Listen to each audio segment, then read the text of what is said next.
Alright, good day everyone. Today we are going to discuss the module 3 of our subject, the ST3. So module 3 talks about the indigenous people's way of teaching and learning. So I am the first reporter among the 5 reporters. So I am going to discuss the inclusion of the third module. Well, anyway, our group is only tasked to report the lesson 1. This module includes 3 lessons, and our group will be discussing the first lesson of this module. Alright, so module 3, as I have said earlier, I am going to discuss the inclusion of the whole module. Okay, the introduction only. Well, module 3, the indigenous people's way of teaching and learning.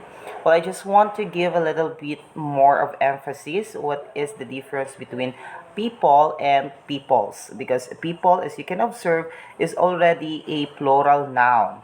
And we can also hear sometimes that the word peoples is also used. So when is it to use the term people, and when is it right to use the term peoples?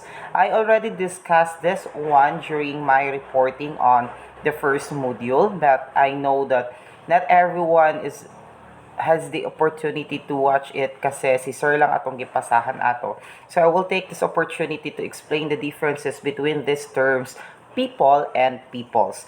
Now, when we say people, this is already plural. It only refers to a single tribe. For example, you are referring to a Manubu tribe. So, you are going to use the term people.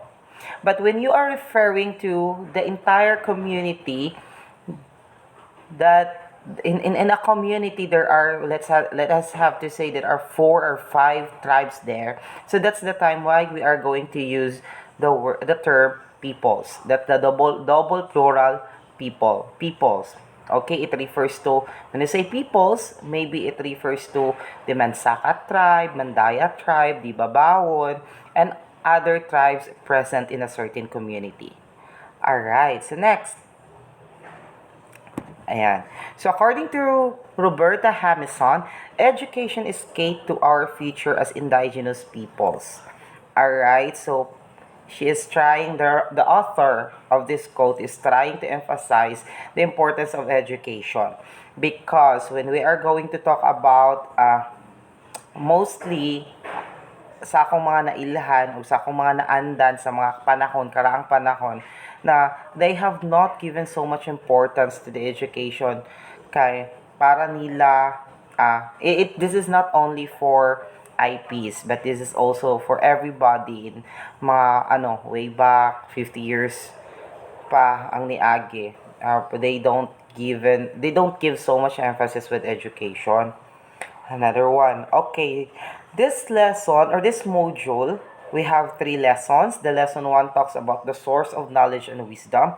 So, ahaman gikan, ang knowledge and wisdom of the IPs or the indigenous people. So, we will find out.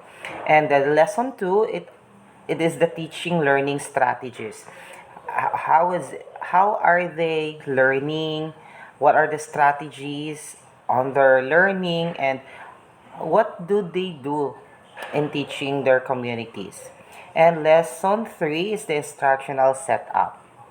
Well, different tribes in the country have their own education system that started since time immemorial of transmitting knowledge and forming the youth to become responsible human beings. Alright, so education here is one of the factors in forming an individual, especially the youth, to become uh, a responsible human beings. And this view is similar to the modern concept of education, a word derived from the Latin word educare that simply means bringing up or rearing, according to Frankina 2003. Alright, and this module also focuses on the sources of knowledge and wisdom, teaching learning strategies, and instructional setup of the Filipino indigenous people's education. This module is helpful for the teacher education students for them to have a background background knowledge about the pedagogical aspect of the education system of the indigenous peoples. So it's very important that we have to understand and we have to know the background. How do they learn and what type of education do they have before? So that we can bring something new or we can bring what is really necessary, what is really vital, and providing quality education, especially in the indigenous people community. All right. So at the end of this module, you should be able to discuss the sources of knowledge in the learning process among the indigenous people.